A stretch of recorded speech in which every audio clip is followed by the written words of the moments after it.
Good morning, and welcome to your 25th meditation. What do you want out of life? And when is the last time you really asked yourself this question in earnest? You probably have at least some vague notion of how you'd answer it. Most of us could use more money.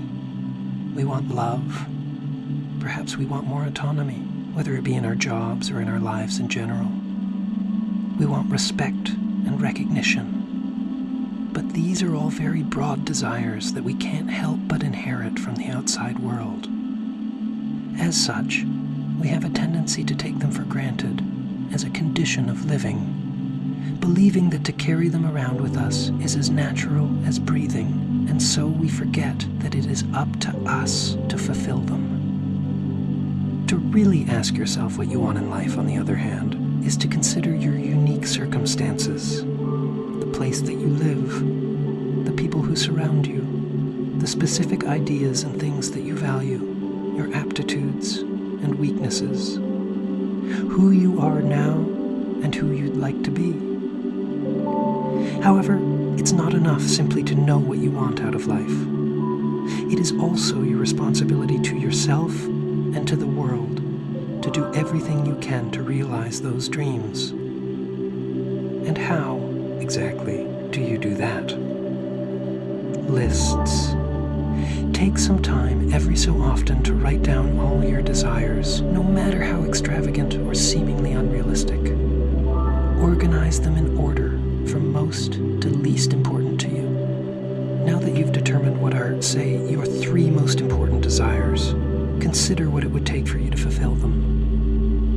If money's required to achieve your goal, make a budget. You'll likely find, after determining how much you need to set aside each month, and for how long, that your desire is surprisingly attainable. If you want to learn a new skill, set aside time on a regular basis, ideally daily, to practice. Set goals for specified time periods to motivate you and to give yourself something to work toward.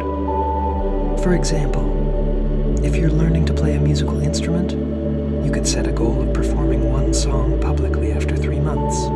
If you're learning a language, perhaps you could set the goal of having a 5-minute conversation with a native speaker. And if you want to start a new career, make a list of every resource on the topic you can find. Organize that list into what is most and least relevant for you.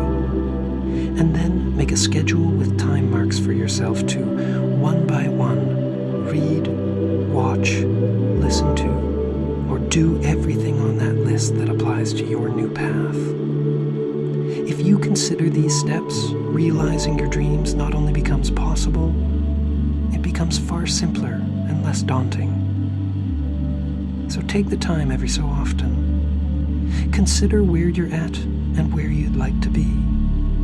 Make lists, and then simply follow your own guidelines. Keep it up. You're doing great. Have a wonderful day. This podcast was brought to you by Odium.